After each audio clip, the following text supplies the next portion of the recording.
All right, well, as you can see, it's going on pretty good. It took me about 20 minutes to paint that much. I'm kind of doing a double. This is quick dry paint, so as soon as it hits the wall, it dries and falls pretty much as dust. And with this, this is a kind of a unique brick as far as the, not unique, but a different kind of brick as far as the very textured surface. So you got to hit it when it's brick. You always got to hit it from above and below and out front.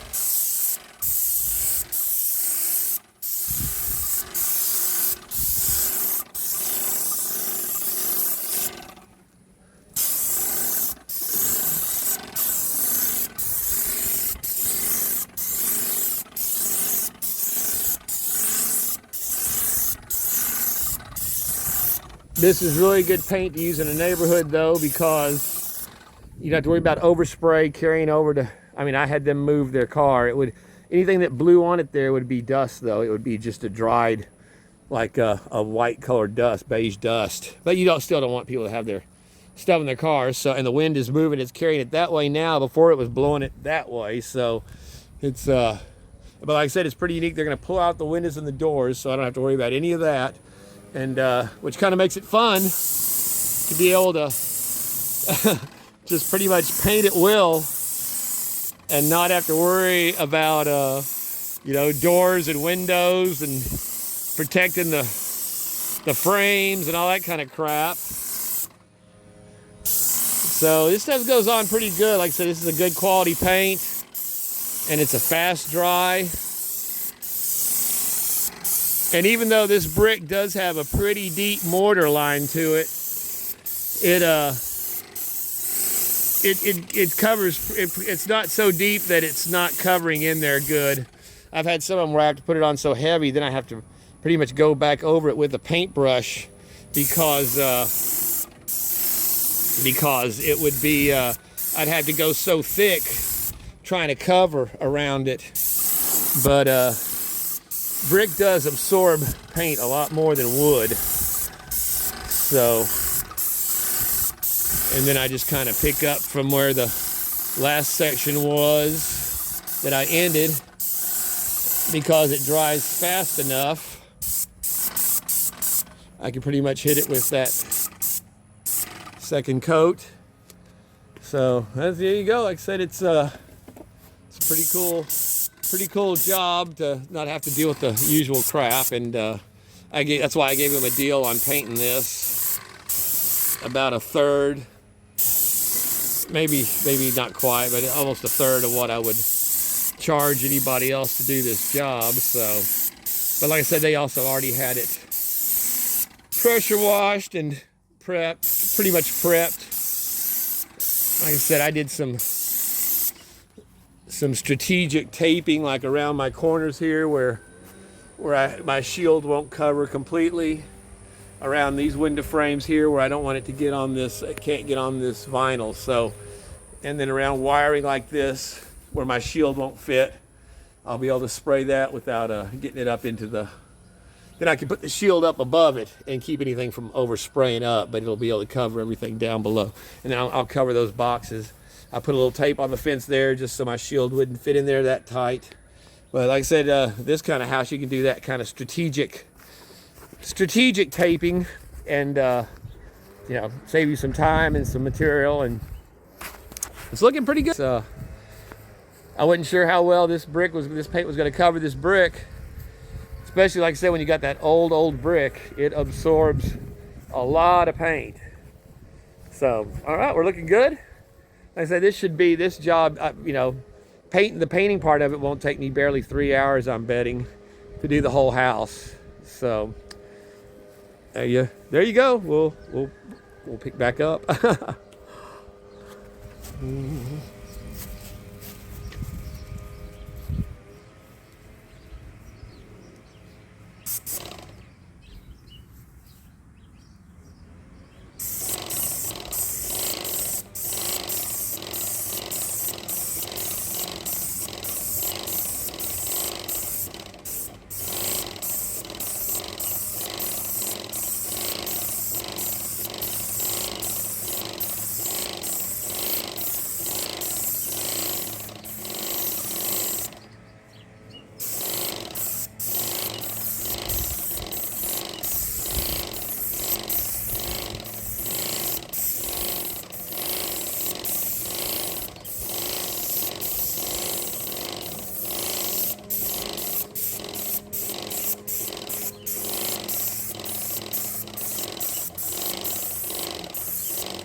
the wind's blowing straight that way.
Where my shield comes in. It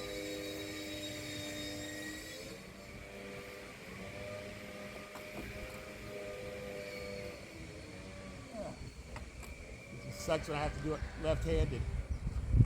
It's awkward.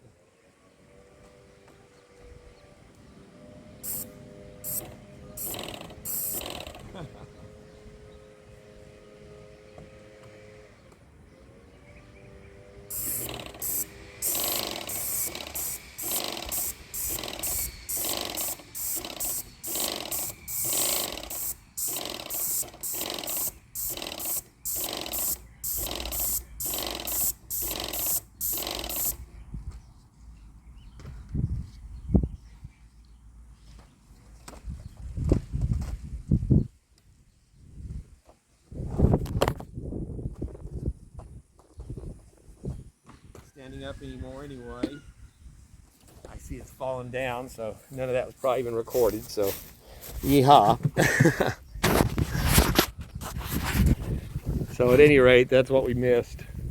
You probably heard it going, but made the turn. But you can see I busted that, oversprayed that on that, so I'm gonna go get my rag and wipe that off real quick. So there you go. All right, we'll try it again, see if we can get this to take a shot. See where I oversprayed there and it set too fast. I'm going to have to clean it with a brush once I'm done.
Wearing my respirator.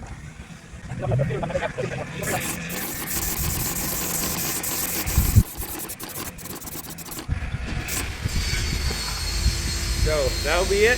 Just do that the rest of the way around. All right, we are done with the house. I'm done with my cleanup. Hell, I spent just an hour just cleaning up my Graco there. But that's why it keeps working. And, then another almost an hour doing my touch-up, cleaning up my overspray on the back side.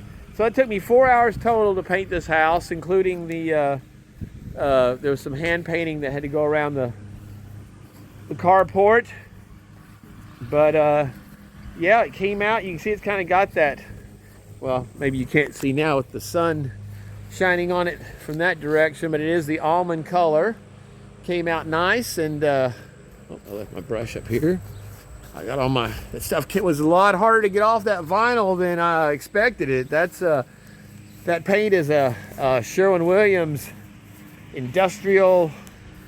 It would be a good paint to use for vinyl. I can say, but there you go. From that direction, you can see that semi-gloss, and with the different textures of the brick themselves, because that's 3 coats basically on this that I went through. Out of 10 gallons, I have about 1.5 gallons left.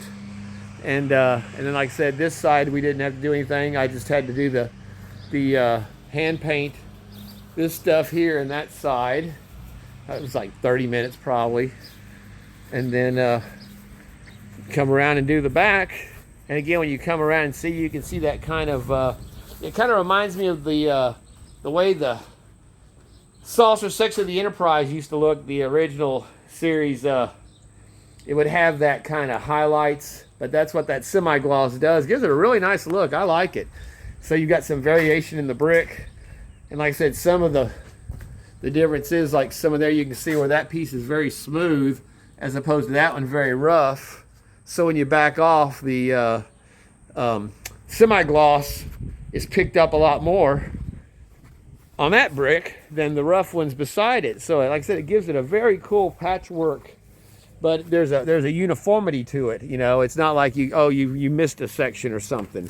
It and then yeah, that protected our ground nicely with our soffit there that we used to. And like I said, it was really fun not having to worry about windows or doors or anything.